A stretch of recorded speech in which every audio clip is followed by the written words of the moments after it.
Hello, I'm Charles Dumas. I'm running for the United States House of Representatives from the 5th District of Pennsylvania, and I want your support.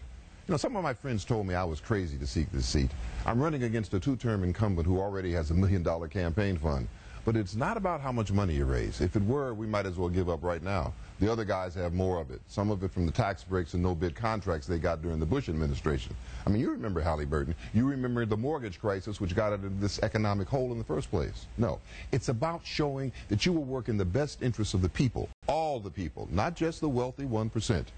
My friend said, nobody knows you outside of Center County. They were right. I hadn't even visited most of the 16 counties in the district. But now I have been in all of them many times and have deputy campaign managers in most of them. They said, as a prostate cancer survivor, my health becomes an issue. I believe adequate health care for all Americans should be one of the major issues of our country. I'm a professor at Penn State, which doesn't play well these days in some parts of the district, but I am proud of my 17 years at one of the best universities in the country. I am still Penn State.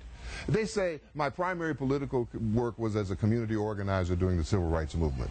But Barack Obama was a community organizer. I am a graduate of Yale Law School, and you know how everybody feels about lawyers.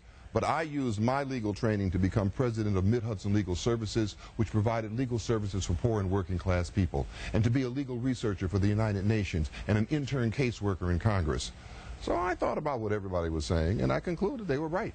If this election is about money or those other things, I don't have a chance. But that's not how we Democrats work. That's how the other guys think. Maximize your own profit. Dog eat dog. The richest not only get the best, they should get it all. The rest of us get what trickles down, and you know how that's worked out. But we believe working together solves problems. Our country was built on community. We believe in making sure everybody gets to sit down at the table. As Americans, they have the right to participate in our democracy, whether or not they have a photo ID.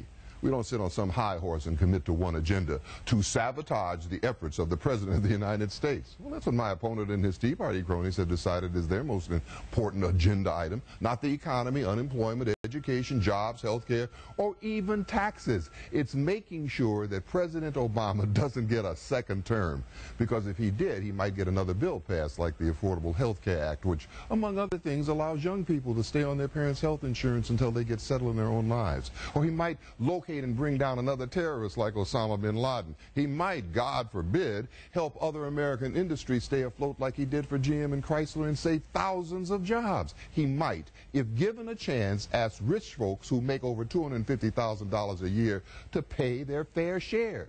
He might ask Congress to raise taxes on those rich folks and use the revenue to pay down the deficit and hire back teachers, police officers, and firefighters and rebuild our decaying infrastructure. Well, brothers and sisters, I don't believe that getting rid of the President of the United States is an appropriate agenda item for the Congress of the United States, and I don't believe you do either.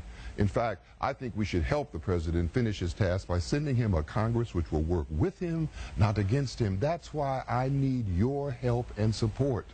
I will work with, not against, the President of the United States. I will work with other members of Congress, Democrats and Republicans, to solve our mutual problems. I will work to support unions because it is the workers who built this country. I will work to support education and our beleaguered teachers. I will work to ensure fairness and equal pay for all workers, no matter their gender. It will not be easy, but my granny used to say, hardly anything worth doing is easy. We must summon our courage, our tenacity to dream the dream again, to fight the fight in the darkest of night. Just before the dawn, we must reach into our hearts and tell each other we cannot quit. This election is too important. We can't quit on Pennsylvania. We must fill every available seat in the Senate, House, and state legislature with someone who truly represents the people's interests and aspirations. We can't quit on America. We have the oldest and greatest democracy the world has ever known. We were blessed with this gift by our parents and grandparents, and we can and we must make it better to pass on to our children and grandchildren. We can't quit on our president. Given the right partners in government like a Congress which worked with him, we know that great things are possible, and don't quit on your own hopes and dreams.